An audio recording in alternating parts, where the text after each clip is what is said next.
Magandang araw mga kaibigan. Bigyan natin ng reaction, opinion itong post ni Kipi Chu 50 minutes ago. Good news po ito. Kabado na sila, nangangatog na ang kanilang mga tuhog. Robin Padilla files resolution to investigate witnesses being paid to testify in Senate hearings.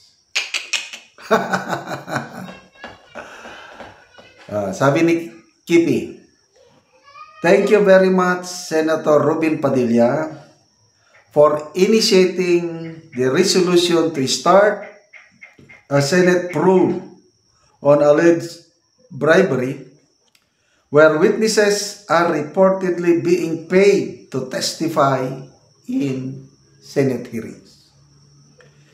Dapat di tayo madistract sa mga powerful na tao weaponizing the law para di pag-usapan ang mga issues nila. The balance of power is so skewed. That is why we need senators who are allies who will help Filipinos reveal the truth without being threatened. Please support Senator Padilla. Okay. Ito may pinangalanan ni Crisitio mga senador na posibleng susuporta sa resolusyon ito. Okay. Senator Bongo de la Rosa. Bongo, sabi niya. Amy Marcos. Senator Mig Subiri, Mark Villar, 5 na, no? Rodante Marcoleta, 6. Camille Villar, 7. And then, Senator Alan Peter Cayetano, 8. Ikasyam si Padilla. Nako, malapit ng majority. I think, madali lang ito. Resolution lang ito. Ibibigay mo lang yan sa Senate Majority Floor Leader, si Senator Villanueva, and then, ano na nila, sa kung kaninong committee, ano. Okay, dito, sabi ni Criset, dapat hindi tayo madistract sa mga powerful na tao weaponizing the law para di pag-usapan ang mga issues nila. Ito ba yung cyber libel case na isinampa sa mga vloggers? Kasama na si Atty. Topacio. Si Atty. Topacio, walay problema yan dahil veterano na yan. Pumasok sa bitag. Sabi niya, you're in my world, baby. Nakakatawang panoorin si Atty. Topacio sa kanyang programa. Aliw na aliw ako dito kay Atty. Topacio. So, kayang-kaya niya yan. So, dito sa mga vloggers, si Kipi Chu, ang muse nila eh. 6 sila. Siya lang ang babae. Hindi rin nagpapasintak. Talaga itong si Kipi Chu. Ito. Banat Bay. Anong sabi ni Banat Bay? When you think that I am scared, think again. You just fueled me. Lalo mo akong ginatungan, baby. So, yan. Kung ang purpose nila is takutin ang mga vloggers para hindi na magsalita, I don't think so. Lalo lang umiinit ang issue na ito. Okay. So,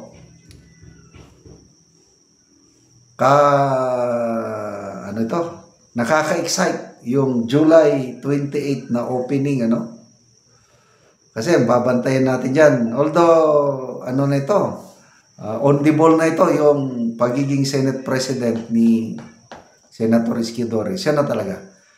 Parang umamin na si Senator Soto na yung akusasyon sa kanya, bakit ayaw ng mga senador sa kanya.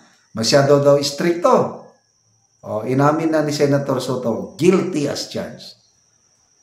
So sabi ni Senator Soto, kung yan ang dahilan na di nila ako gustong iluklok na Senate President, so be it. Talagang stricto ako. So, ang aabangan na lang natin yung proceedings ng impeachment court. Tatalakayin na yung issue on jurisdiction. Yung na mayroon ng mag-move to dismiss. Kaya sabi ni Senator Marcoleta, kung sakaling matuloy ang trial. Bakit sabi niya kung sakaling? Kasi may puruhan, ma-dismiss. Kanina nakakatawa yung napanood ko sa Facebook reel. Si Senator Marcoleta, may biniro lang siyang kaibigan niyang kongresista. Kaibigan niya to, marami siyang kaibigan. Sabi niya, di ba isa ka sa pumirma, bro? Yes. Baka pwedeng tumistigo ka sa sa impeachment ka trial kung matuloy. Huwag naman. Sinabi mo sa akin noon na hindi mo na binasa yung articles of impeachment dahil ang dami, pumirma ka diretso. Di pagkakataon mo na magpaliwanag na, parang awa mo na, huwag naman. Takot yung mga kongresista na patawag ni Senator Marcoleta kung sakaling matuloy. Kasi na sila, dihado na sila sa usapin ng impeachment. Ang dami nilang loopholes, nakikita na ng Korte Suprema, kaya na pinapasubmit na sila ng reply. Bakit ang House Secretary General pinatagal niya yung 3 impeachment complaint? Meron ba siyang authority?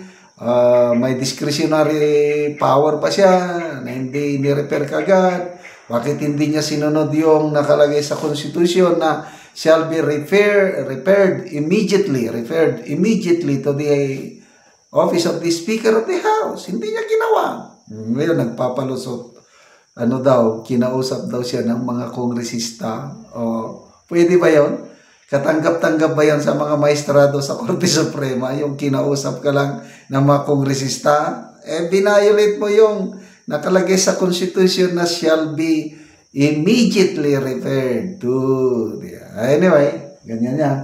So, abangan natin.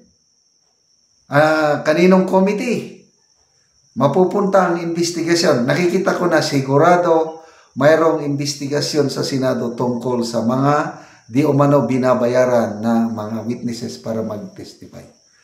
So, umanda na sila, kabado na sila. Salamat mga kaibigan sa inyong pagsubaybay sa ating channel.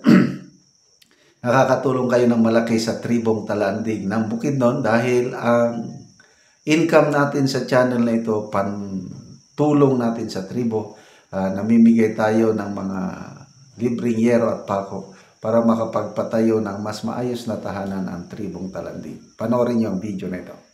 So, mao ni ang balay ni Kuya. Ba na kayo. Kawayan lang ang atop. Muna niyang ay atop ni Kuya. Igaling ko.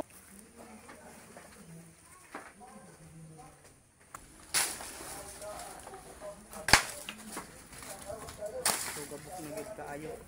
Kawayan lang. Kayo ang atop ni Kuya. Kawayan.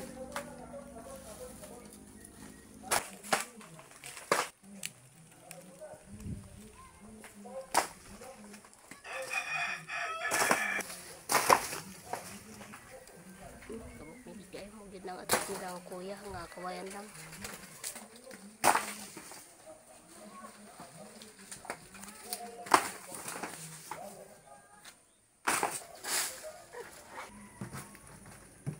Budai ko na niya. Ano pa? Yan nanay.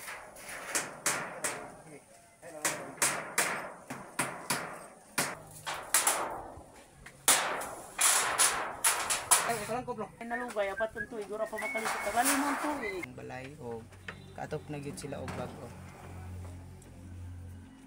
Di kagi Sa Ginoo. Nag-video. Sa nagtanaw sa video o sa naghatag sa mga naghatag sa sin. sin. Salamat sa tanan. Salamat. Salamat yun. Salamat. Ito among balay nga Ato pa na gyud ang among ato parang kawayan. kawayan nga. Nakuha na gyud ang kawayan nga nagagapok na. Salamat kayo. Oo, sige, salamat po.